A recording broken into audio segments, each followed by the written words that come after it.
Cette douleur, ce vide, le sentiment de manque étant dans toi, cette souffrance que tu sens constamment chaque jour, quand tu te lèves et tu te couches le soir et tu sens qu'il manque une chose, mais tu ne sais pas c'est quoi. Laisse-moi te l'expliquer. J'ai déjà été dans la même position que toi. Mon nom, c'est Arnaud, et dans ce film, laisse-moi être ton guide. Le problème dans notre génération maintenant, c'est qu'on est en crise silencieuse. Qu'est-ce que ça veut dire? C'est que les hommes, on a tout donné. À un point où est-ce qu'on ne sait même plus où est notre place dans la société. Puis ce que je veux dire, c'est que ce n'est pas de ta faute. Si je te disais que le manque, le vide, la douleur que tu ressens ne vient pas de toi, c'est un truc que la société nous a amené. Et aujourd'hui, on est pris dans les syndromes du nice guy. On essaie d'être des sauveurs, on essaie de contribuer, mais on ne sait plus comment. Puis le problème de ça, c'est qu'on est pris dans une vie qui n'est pas la nôtre. Et si tu écoutes ça en ce moment, c'est que tu sais que tu dois faire ce changement, mais tu ne le fais pas parce que tu ne sais pas comment. Alors tu te dis, c'est quoi la solution? Est-ce que je fais plus de sous? Est-ce que j'essaie de séduire une femme? Est-ce que je dois aller sur Instagram poster une nouvelle photo? Tu ne sais même plus quoi faire, qui être ou comment être. Et c'est exactement le problème qu'on a aujourd'hui. Je comprends ce que tu ressens, puis ça m'enrage. Je suis tanné d'entendre ça ici. Je suis tanné d'avoir une vie qui était misérable et c'est ce que je me suis dit il n'y a pas si longtemps. Cette rage est en moi depuis que j'ai 8 ans. On m'a diagnostiqué avec un trouble d'attention, la dyslexie, un trouble d'opposition. Je sentais que j'étais défectueux, je sentais que j'étais brisé. Ma mère a tout essayé pour me sauver, avec des médecins, des psychologues, des thérapeutes, en essayant de me mettre normal. Je pensais que j'étais littéralement brisé pendant des années. J'ai embarqué dans le secondaire, je pensais que ça allait être une belle expérience, peut-être un changement. Je voyais mes amis qui faisaient la moitié de mes efforts, qui avaient des bonnes notes, et moi, je faisais tout ce que je pouvais pour avoir des 30 %. Je pensais que ma vie était destinée pour être un échec. Je prenais mes médicaments et je me sentais pas bien, je me sentais malade, j'avais plus faim, j'étais déprimé, j'avais de la dépression chronique à l'âge de 15 ans. Je savais pas c'était quoi le but de vivre cette vie. Je me disais, est-ce que c'est fait pour être vide? Donc, ce que j'ai fait à 16 ans, j'ai rencontré mon premier amour. Ce premier amour, c'est pas ce que tu penses. J'ai un ami qui m'a dit, veux-tu une puff? J'ai dit oui. J'ai consommé pour la première fois et tout a changé. J'ai eu une sérénité, une paix d'esprit que je ne pensais pas qu'elle allait être accessible pour moi. Pour la première fois de ma vie, je me suis dit, wow, en ce moment, je sens une sérénité que je ne pensais pas pouvoir ressentir. Et j'ai flanché. J'ai tout abandonné. J'ai let go l'idée d'être l'homme parfait. Le soir, je voyais mes amis, je consommais à cachette. Je me faisais vénérer comme un roi, puis je leur montrais mes nouvelles trouvailles. J'en fumais avec un, j'en fumais avec un autre. Jusqu'au jour où je me suis dit, pourquoi continuer d'aller à l'école? À 18 ans, j'ai drop out. J'ai décidé de tout quitter. Je pensais être un king, j'étais coiffeur, j'avais ma vie de mannequin maintenant. Je me disais tout était parfait, j'avais une copine, tout allait bien malgré le fait que je n'étais pas dans le système. Jusqu'au jour que j'ai mon wake-up call. Comme toi qui regarde présentement peut-être ce film. Tu te dis, c'est quoi le moment que je dois avoir ou expérimenter pour me dire de changer? Quand je vais avoir assez de douleur, ça va peut-être le temps de faire un changement. Quand je vais avoir un certain succès, ça va être le moment d'avoir la femme de mes rêves. J'attendais ce moment magique aussi. De devenir l'homme que je savais que je voulais devenir, je me disais plus tard, ça va changer.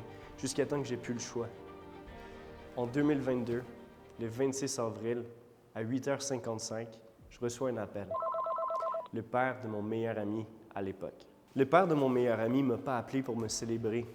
Il ne m'a pas appelé pour me dire que mes actions avec Tesla avaient éclaté parce que 2 semaines plus tôt, avec cet ami en question, Louis-Alexandre, on a investi dans Tesla.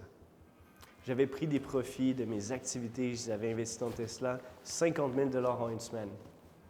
Mais ce n'était pas pour ça qu'on m'appelait. La raison qu'on m'a appelé, c'est qu'on m'a annoncé que mon ami, Louis, s'est suicidé. J'étais chez ma copine à l'époque. J'avais le téléphone à la main, mes jambes qui tremblaient, mon cœur s'est brisé. L'espoir que j'avais pour ma vie s'est complètement effondré. J'ai vu la mort en face de moi. J'ai vu que la vie était courte, temporaire et précieuse.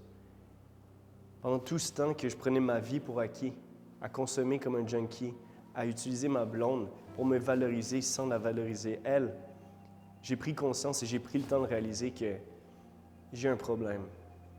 Mon problème, c'est que mon aura est vide. À ce moment, je me suis dit, je dois faire un changement.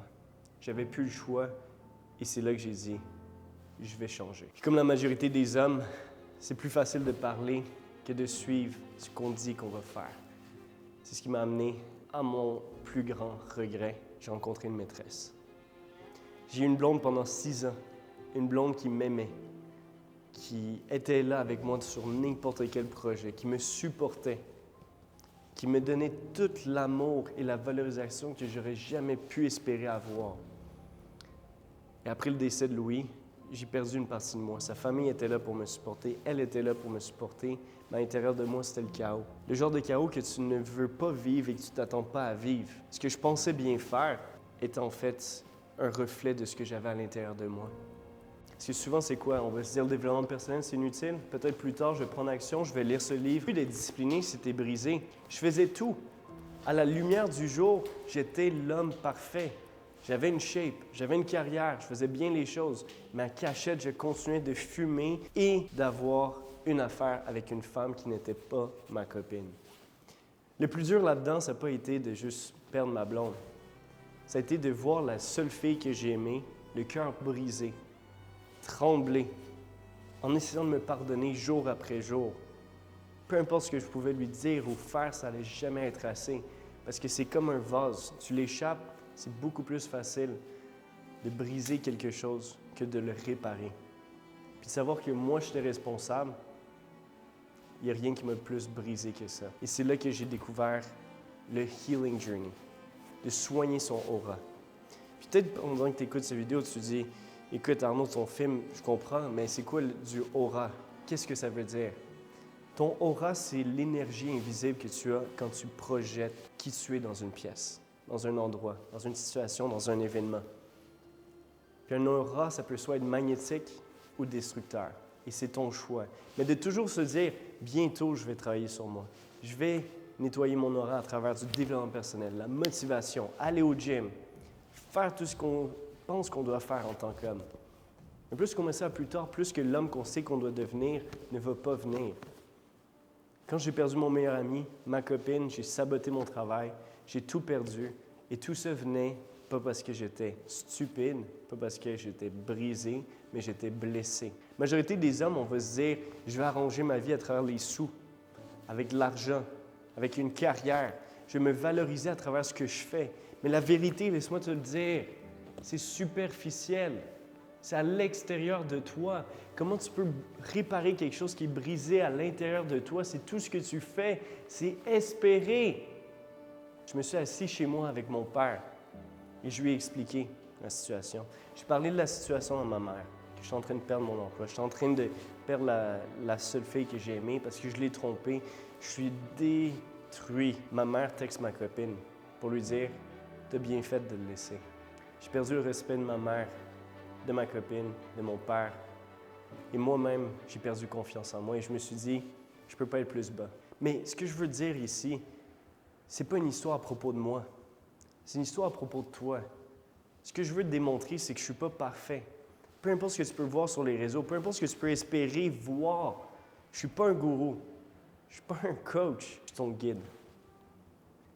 Attends pas qu'il soit trop tard avant de te faire guider. Il y a des secrets que j'ai appris à travers cette vie, unique d'une manière exceptionnelle. Et si tu es prêt à mettre ton ego de côté, si tu es prêt à te dire « je veux guérir, je veux soigner, je veux briser les traumas qui sont multigénérationnels, je veux briser le nice guy à l'intérieur de moi, je veux devenir un leader, je veux trouver ma vraie excellence masculine », j'ai la solution pour toi. C'est pas une clé magique, c'est pas un « get better quick ». OK?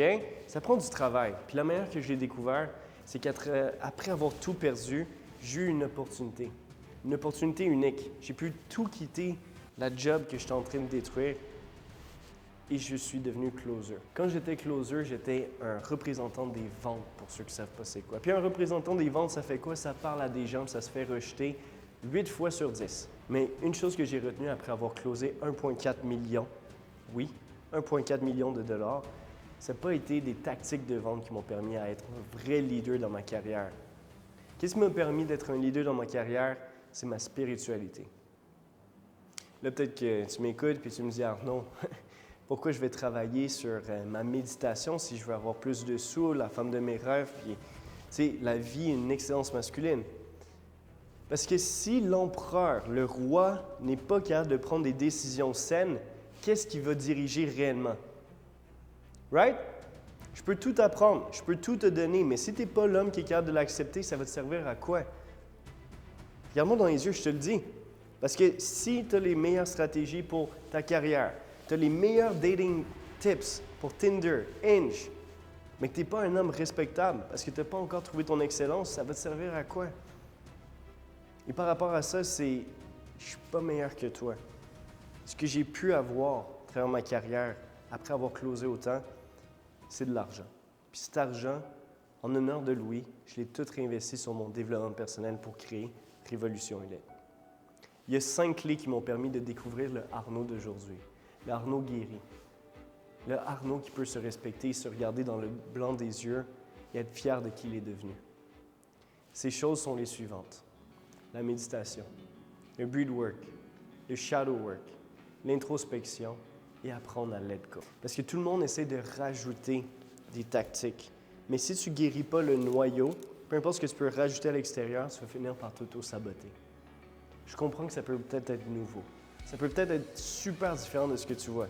Tout ce qu'on voit sur les réseaux, c'est comment faire de l'argent en ligne, right? Fais du trading, fais de la vente en ligne, une nouvelle opportunité parce que ta vie n'est pas assez bonne.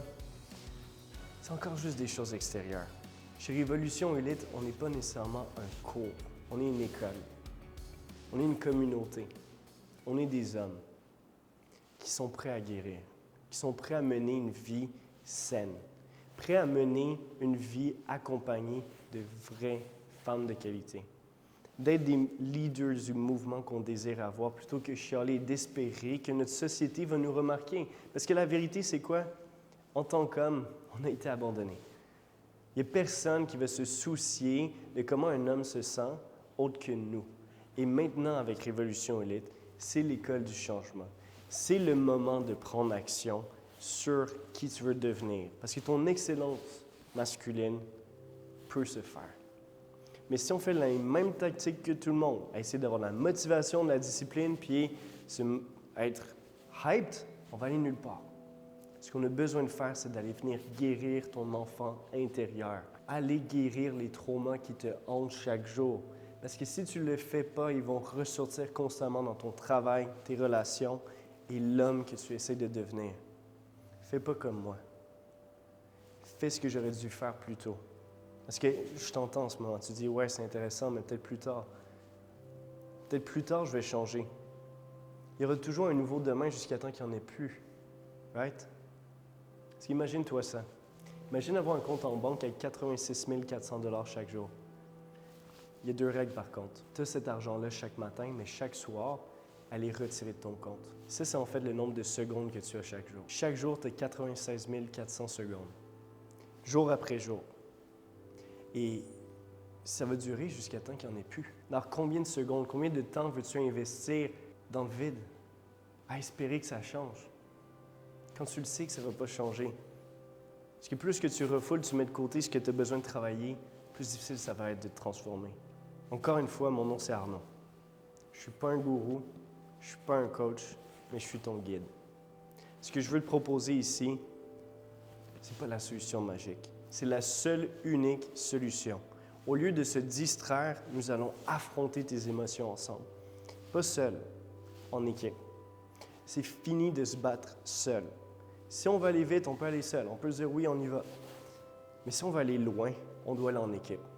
On doit ramener la fierté masculine dans notre société aujourd'hui et être un mouvement de changement. Je ne peux pas sauver mon ami Louis. Je ne peux pas rattraper le temps perdu avec mon ex-copine. Mais une chose que je peux faire aujourd'hui, c'est mettre mes sous où est-ce que mes mots sont. C'est pour ça que j'ai investi dans la dernière année au-dessus de 70 000 $ pour créer cette école. Créer un mouvement. Créer ce safe space que tu as besoin, que tu sais qui peut changer ta vie. Alors, ce que je te propose, c'est un challenge. Le challenge que je te propose, c'est de prendre action avec intention. Ce que je cherche à faire avec cette école, c'est un mouvement. On a besoin de toi.